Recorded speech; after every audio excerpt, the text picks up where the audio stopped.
Why go to church and what is the value of gathering? Great questions. Let's answer that today on our daily dose. Imagine sitting around a campfire. The fire is inviting, it's warm, it just burns bright. Now, if you take one of those embers out and you set it aside, what happens? At first, it's pretty bright, but soon it fades and it turns off and eventually dies out. Meanwhile, the embers that stay together in the fire are burning bright. You see, the church is like that fire. When we gather together, we burn the brightest.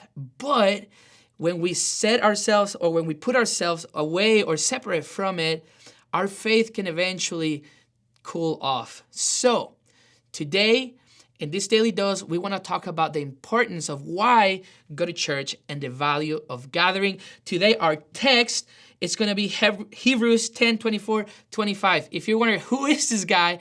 I am the Global Pastor for Spanish Ministries. It is an honor to be with you today. And this is what Hebrews says.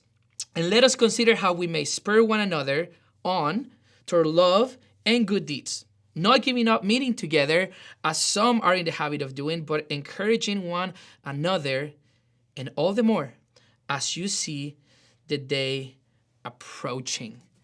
It is important to go to church. And I really believe there's 3 reasons why that's super important. The first one is for encouragement and accountability. Life is hard and faith can feel lonely at times. But when we gather with other believers, we are reminded that we are not alone. And kind of like a coach pushes an athlete to keep going, the church help us and encourages to keep pressing on to keep our faith alive. Now, number 2, why is it important to go to church and what's the value of gathering? It is for spiritual growth.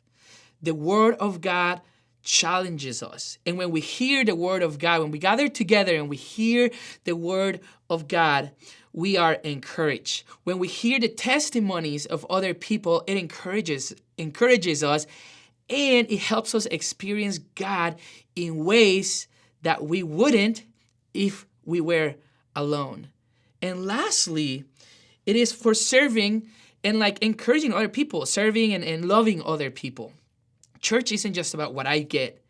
It's about what I can give. God calls us to encourage and to help each other out at all times. And when we gather, you may be the spark that brightens or turns on the fire of faith in someone else's. So I have a final thought for you. Just like a fire burns brighter when the embers are together, our faith is strongest when we are gathering with other believers. Don't let yourself become faded, or don't let yourself become cold, and that your faith may just die out or cool off. Let's get together. I have a challenge for you today. And I already did this challenge, so I feel pretty comfortable about pushing you in this direction. Stay in the fire. How about this week you make an intentional effort to gather with someone, whether it's a Sunday service, whether it's your life group, or even if you're just grabbing coffee to pray with a friend. Stay in the fire. Stay encouraged and keep your faith aflame. See you on the next Daily Dose. Thanks for joining us on the Daily Dose. We would love to be able to get you more content. Put in the comments below what other topics you'd like us to cover. Thanks for joining us. Remember, like and subscribe.